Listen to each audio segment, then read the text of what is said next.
Sementes de Fé. Oh, Pastor Oídes José do Carmo. Olá, meus amados, aqui estamos na graça e na paz do Senhor para levar ao seu coração a palavra de Deus que possa realmente te consolar, te edificar, abençoar a sua vida. Para isso eu quero ler um texto na palavra do Senhor, na carta aos Hebreus, capítulo 12, os versículos 1 e 2. Portanto, nós também, pois que estamos rodeados de uma tão grande nuvem de testemunhas, deixemos todo o embaraço e o pecado que tão de perto nos rodeia, e corramos com paciência a carreira que nos está proposta, olhando para Jesus, o autor e consumador da fé, o qual, pelo gozo que lhe estava proposto, suportou a cruz, desprezando a afronta, e assentou-se à destra de Deus. Muito bem, meus queridos, palavra do Senhor, nós temos segurança que ela se renova a cada manhã. Deus tem um propósito novo em cada texto, em cada passagem da sua palavra. Quando nós abrimos a Bíblia, Deus tem uma palavra nova para as nossas vidas. E eu espero que esta palavra venha promover os frutos, os resultados que Deus está sonhando com ela para a sua vida, para a sua família, enfim, para todos que estão a nos assistir. Via de regra, a vida cristã ela é comparada a uma corrida.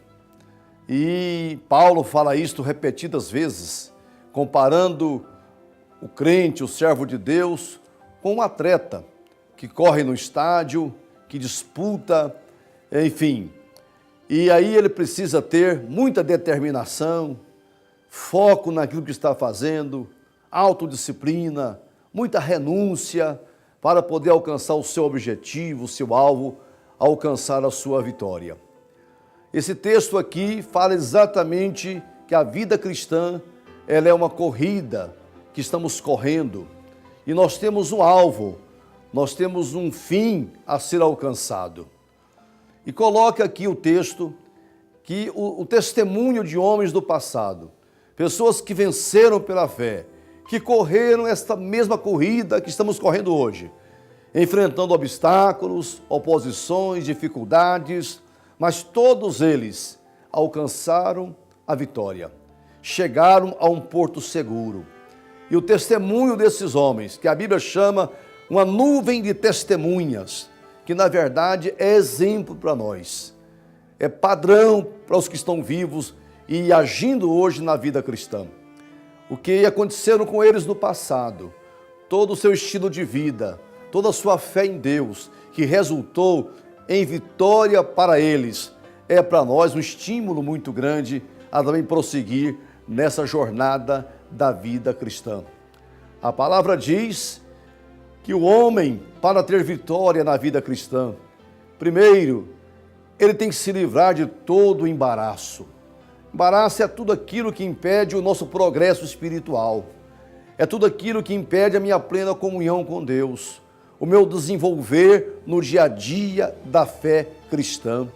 Aí, eu e você é que temos que analisar, observar aquilo que realmente está impedindo a nossa plena comunhão com Deus, roubando o nosso tempo para estarmos a sós com Deus em oração, tempo que eu teria que ter para ler a Bíblia, para buscar a Deus, para meditar nas coisas do Senhor, para se envolver com o reino de Deus, às vezes muitas coisas que não são essencialmente pecado, mas se tornam embaraço na vida daquele que quer correr essa corrida, essa carreira na vida cristã.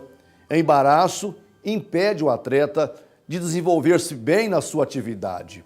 Cada um tem que saber qual é o embaraço que está impedindo você de desenvolver espiritualmente a sua fé, se agigantar em fé e ter maturidade cristã. É por isso que Deus falou com Abraão: anda na minha presença e você vai se tornar maduro, porque na presença de Deus não há lugar para os embaraços. Mas quando o homem começa a descuidar da vida cristã, da sua devoção diária com Deus, aí surgem os embaraços. Às vezes, coisas legítimas, mas que se tornam um embaraço para a nossa vida. A procura exagerada por bens materiais, muito exagero no lazer, muitas coisas que aparentemente não têm nenhuma maldade, mas que para muitas pessoas se tornam elementos que impedem a ele de desenvolver-se na vida cristã. Por isso que a palavra diz aqui, vamos nos desvencilhar de todo embaraço, tudo aquilo que não é essencial, que não deve ser foco em nossa vida, mas um certo varejo que gravita em torno de nós e que, na verdade, só pode me impedir de bem servir a Deus, de bem cultuar aquele que me salvou. Mas a palavra diz também que devemos deixar todo pecado. Embaraço não é essencialmente um pecado, mas pecado tem que ser chamado pelo nome. Não podemos colocar apelido no pecado. Pecado é pecado. É tudo aquilo que transgride a palavra de Deus, que fere o coração de Deus, porque sabemos que, na sua essência, a palavra pecado significa errar o alvo. É quando o homem não consegue acertar com a vontade de Deus, quando não consegue andar de acordo com os princípios bíblicos, mas vive em transgressão à vontade de Deus, vive ferindo os mandamentos do Senhor, contrariando os ensinamentos da palavra de Deus, quando o homem está declaradamente em guerra com Deus, quando ele fere o coração de Deus, quando pratica algo ou quando vive uma situação que não está agradando a Deus, isso pode ser chamado de pecado, que eu não quero nominar aqui pecado, porque o pecado é toda forma de iniquidade, é tudo aquilo que realmente o homem deveria ser e fazer, e ele não consegue, por muitas razões, ele não consegue atingir o alvo, o objetivo santo que Deus tem para cada um de nós. Daí o texto caminhar para o seu final e dizer o seguinte: devemos correr essa carreira cristã, não perdendo o foco que é Jesus, olhando para Jesus. Ele é o exemplo maior para nós que queremos vencer. É verdade que há muitos heróis do passado, uma nuvem de testemunhas que estão aí a nos incentivar a militar na vida cristã. Mas o maior exemplo é o próprio Senhor Jesus, que a palavra diz que, desprezando a afronta, suportou a ignomínia, a dor, suportou a cruz, mas ele não desviou do seu foco. Nada e nem ninguém impediu Jesus de consumar a obra que ele recebeu do Pai para realizar. Tanto é verdade que lá no Calvário, Jesus pôde expressar: está consumado. Tudo aquilo que o Pai lhe deu para fazer nessa vida, Jesus, de uma forma cabal, ele a executou. Ele não mudou o seu foco. Muitas vezes, tanto o mundo espiritual maligno, quanto homens de governos quiseram remover Jesus da sua posição, demoveram da sua caminhada.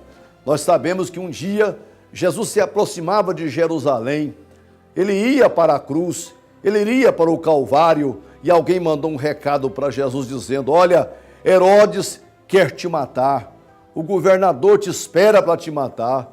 Então Jesus falou: ide e dizer àquela raposa que eu vou caminhar hoje e amanhã, mas eu vou entrar em Jerusalém, porque importa que eu morra lá em Jerusalém. Não serão as ameaças de Herodes que vai me tirar o bom caminho, que vai roubar a minha motivação, que vai me tirar exatamente daquela missão que eu vim fazer aqui no mundo. Jesus foi, ele não temeu a morte, ele não temeu a cruz, ele desprezou a afronta e enfrentou toda a situação. E hoje a palavra diz: olhando para Jesus. Quando eu olho para Jesus, as minhas forças se renovam. Quando olho para Jesus, a minha fé aumenta, porque Ele é o autor e o consumador da nossa fé, da nossa esperança. Nós devemos tirar o foco de coisas, de pessoas, de circunstâncias, de situações, olhar sempre para Jesus. Ele é o modelo, Ele é o padrão, Ele é o exemplo, Ele é a fonte inspiradora para aqueles que caminham em direção da eternidade. que possamos de fato não olhar para um lado direito, nem para o esquerdo, e nem para trás, e nem tampouco estarmos envolvidos com coisas que nos impedem de bem servir a Deus. Vamos desprezar tudo, desprezar toda afronta, todo preconceito contra nós, e vamos manter a nossa fé viva em Jesus. Olhe para Ele, porque a palavra diz, olhai para mim e sereis salvos os termos da terra, porque eu sou Deus e fora de mim não há outro. Que o Senhor abençoe muito a sua vida. Continue trilhando o caminho da fé, porque não há outro. Correndo dia a dia a carreira cristã. Um dia você vai cruzar também a linha de chegada e vai cantar o cântico da vitória, assim como Jesus foi entronizado no céu, porque correu e venceu. Nós também seremos mais do que vencedores por meio de Jesus, que nos amou e nos ama ainda hoje e nos amará sempre. Que Deus nos abençoe, em nome do Senhor Jesus.